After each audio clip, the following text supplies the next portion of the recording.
Well, so this is no surprise probably to most people here, but I have been in a really funky state of mind the last few days, which doesn't come so often, actually, not quite like this. It's kind of an old familiar, old black hole mind. But because it doesn't come so often, in a way, when it first came up, I had this sort of like, oh, well, it'll pass. And the next day came and it didn't pass. And the next day came and it didn't pass. And, I don't know how your mind works, but if you get into those things, then mental habits that I think I have overcome or have a handle on start to rear up. So then you start to hear the old story about blah, blah, blah, blah, what they did, blah, blah, blah, blah, blah, blah, blah. And you go, I already worked on this. Go away.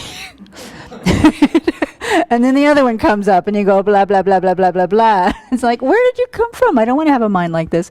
So, I'm sharing this because I think it is not uncommon. And also because we have had innumerable teachings on how to deal with this. And I want to say that I finally have started to apply them. And gosh, they work. So I thought I would share about some of that and just acknowledge that this is what happens. And I think, I think that's the little, I always start with analyzing, like, where is this coming from? What is this about? And sometimes I can identify it. This time I couldn't. It's like, I'm sure there's I can identify a whole lot of conditions that might have brought this on. But that's a trap. Because where it actually comes from is irrelevant. It's coming from my own mind. That's the answer. Is it because this happened? Is it because that happened? Is it because we haven't seen sun in 15 days? Is it because of this? And none of that. It's because it's a habit of my own mind. And so one of the things that began to turn the tide is that I was listening to, preparing to give the review for Venerable Chödrön's Gam Chen Long Rim teaching, which I'm doing in a couple of weeks. And there was a section where, she's teaching on the qualities of the Buddha. They're magnificent. And part of the injunction of that teaching is to reflect on these qualities, and you will want to become a Buddha too. And there's a quote that she cited, I think it's Lama Tsongkhapa, but I could not find the source. But the quote was, people's minds become absorbed in whatever they reflect on. It is Lama Tsongkhapa.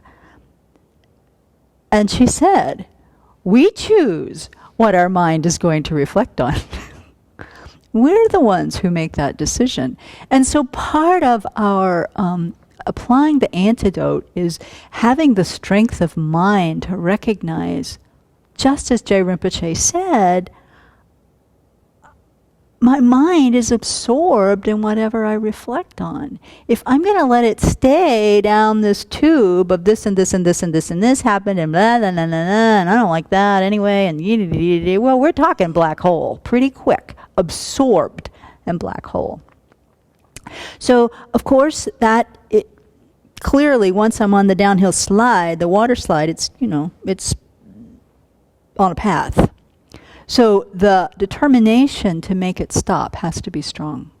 So that this habit of saying, oh, well, it'll pass because it's temporary, sometimes that works, right? But to let that go, and then once you're on the slide, zoom, to really pull that back as something else altogether. So we have to change our view.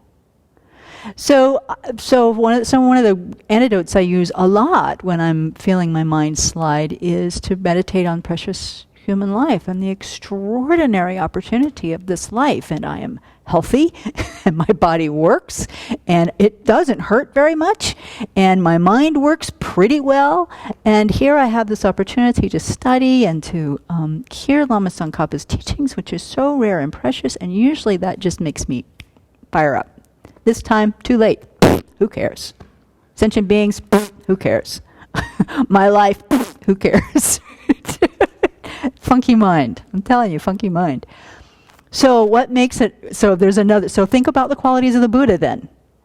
Well, that works. Sometimes it's magnificent to really think about the Buddha's qualities, and especially the Buddha's love and compassion, because I think that's my habitual mind too, is this, oh, then I need love. That's where I get into the need part.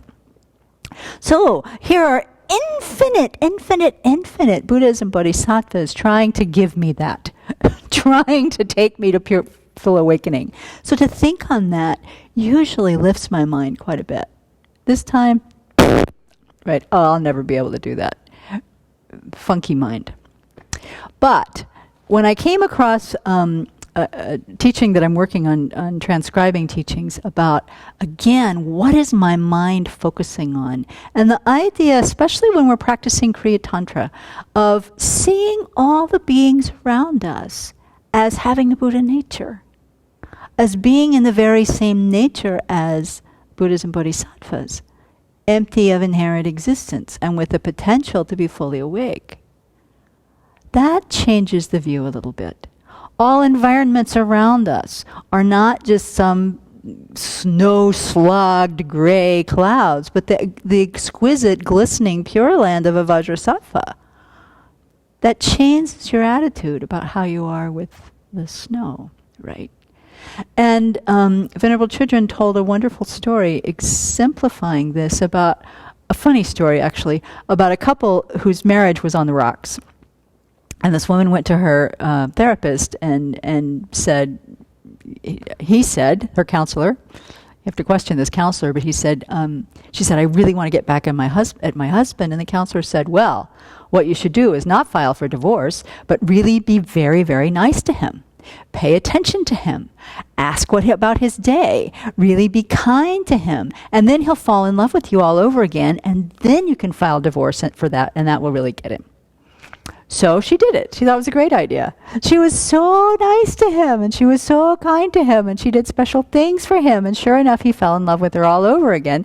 And she goes back to the counselor, and the counselor said, so, are you ready to file for divorce? And she said, no, of course not.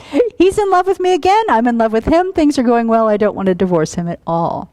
The point of that story being, when we see people and treat people a certain kind way, they respond in a certain kind way, and we have this relationship of affection and deference and care. But when our mind is going, they did this and they did that, and why did they do this, and how come they put the tissue there, and how come the towel is hung over there, and how come nobody flushed that toilet for 15 years, and all that stuff that goes on and on and on, then we're seeing each other in this critical light, and that does nothing but feed our negative mind. So I'm offering these as antidotes, and I'm also offering these as a reminder that everything we need, if this were a Bible, it would hold everything. It's only one volume of the Lamrim Chenmo, which is not the Bible at all, but it's sort of that idea. If they're all in here, they're all in the Buddha's teachings, and we've heard them all. The trick is, people's minds become absorbed in whatever they reflect on, and it's our job to get in there and change the reflection. So I want to share one more thing, and this is a teaching to myself that is in here, from Geshe Bodowa, who was one of the Kadampa Geshis who just tells it like it is. He says, it is said that we value the Buddha's knowledge even less than that of an accurate diviner, fortune teller. If a reliable fortune teller says, I know that this year you will not face any problems, we are relieved. If he says, this year you will face problems, do this and do that, we strive to follow his advice. If we do not, we think, oh, I did not follow his advice, and we worry. But when the Buddha says, you should give up this and you should practice that, do we commit ourselves to these? Do we worry if we do not follow them? Or do we say, well, the teachings say that, but right now, under the circumstances, I can't follow it. I must do this instead. Completely forsaking the Buddha's teachings, right? Do we proceed straight away with disregard according to our own ideas? I would say, yes, we do, and I do. And Jay Rinpoche says, if you look within your mind and reflect carefully, you will recognize this condition is despicable. There is no need to be in a funky state of mind. There is no need to project that onto the people around you. And so another antidote Venerable Chödrön once gave me: practice enjoying what you're doing. It was the best, among the best advice she's ever given. Practice enjoying what you're doing and lift that mind. And so may we all be happy. May we all rejoice in our opportunity. May we cultivate a heart of bodhicitta, and may all beings benefit.